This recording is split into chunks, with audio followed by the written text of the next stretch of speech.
فتویٰ جو ہوتا ہے نا، فتویٰ کسی بھی عالم کا فتویٰ، امام کا فتویٰ، 1000 سال پہلے کا فتویٰ آتا ہے. ایون میں آپ کو اور آگے جا کر بتاتا ہوں، صحابہ اور تابعین کا فتویٰ آتا کئی مثلاً.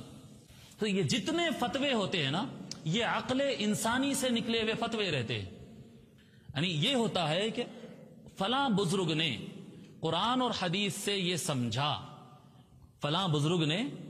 امام اعظم ابو حنیفہ رضی اللہ تعالی عنہ نے یہ قرآن اور حدیث کو اسٹڈی کرنے کے بعد، کافی گہری اسٹڈی کرنے کے بعد انہوں نے یہ نتیجے پر پہنچا ہے.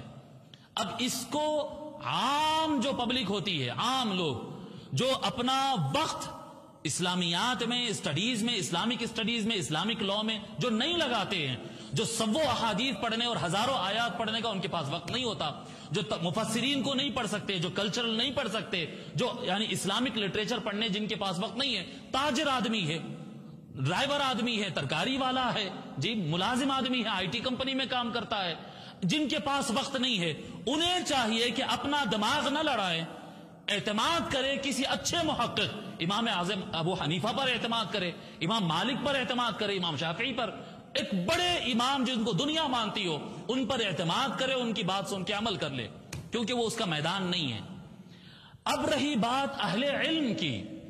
جو دیکھتے ہیں بھئی ہاتھ یہاں پر باندھو، تو کیوں باندھو؟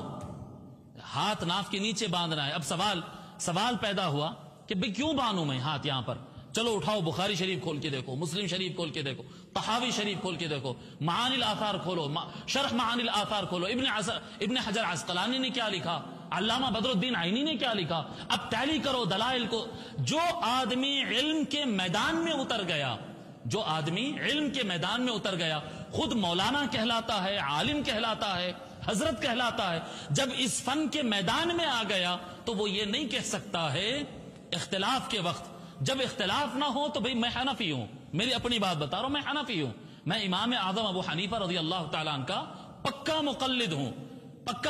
ہوں. لیکن اگر کوئی شافعی میرے سے اختلاف کرے، اگر کوئی حنبلی میرے سے اختلاف کرے، اگر کوئی، میں آگے بڑھ کے بتا رہا ہوں، کوئی سلفی میرے سے اختلاف کرے، اگر کوئی فقہ جعفری والا شیعہ میرے سے اختلاف کرے، تو میں اس کو یہ نہیں کہہ سکتا ہوں امام اعظم نے کہہ دیا ہو گیا فیصلہ. نہیں، یہ غلط ہے. یہ فَإِن تَنَازَعْتُمْ، جب اہل علم کے درمیان کسی مسئلے پر اختلاف ہوگا تو وہ ریفر اپنے امام کی طرف نہیں ہوگا، امام کی طرف نہیں ہوگا، وہ ریفرنس جائے گا قرآن اور سنت کی طرف. دلیل اس صورت میں جب علماء کے درمیان کسی مسئلے پر اختلاف ہو، جی ہاں عوام کہہ سکتی ہے کہ بھئی ہم اپنے مدرسے کے بڑے حضرت کو سن لیا، میں قادریہ مسجد آیا تھا، جی علامہ طلحہ ہارون صاحب نے یہ مسئلہ بیان کیا، بس میں ان کو فالو کر رہا ہوں، بالکل صحیح ہے، وہ محفوظ رہے گا. وہ ہر آدمی بخاری شریف کا ترجمہ کھول کے اپنا دماغ کھپانے میں گمراہی کے چانسز زیادہ رہتے ہیں. عام خاص لوگ اگر کتابیں کھولنا، جن کے پاس وقت نہیں ہے، کوئی نہیں سیکھ سکتا ایسا نہیں ہے. یہ بھی ایک غلط فہمی ہے، یہ ذہن سے نکال دو کہ بھئی نہیں اتنا آسان سمجھے کیا علم دین سمجھنا؟ نہیں، علم دین سمجھنا بہت آسان ہے، علم دین سمجھنا بہت آسان ہے، سائنس سمجھنا بہت آسان ہے، میتھ سمجھنا بہت آسان ہے، ٹیکنالوجی سمجھنا بہت آسان ہے، چاند پہ جانا بہت آسان، ہر کام آسان ہے، ہر ایک کو وقت دینا پڑتا.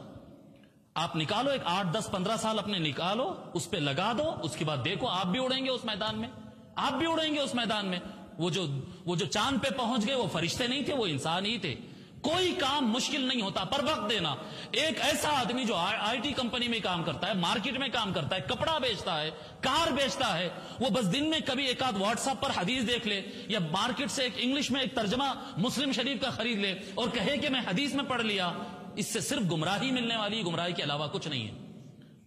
ائمہ کی طرف ریفر کرنا، با اعتماد جو عالم ہو اس کی طرف ریفر کرنا اور اس کی تقلید کرنا، اس کے پیچھے چلنے میں ہی سلامتی.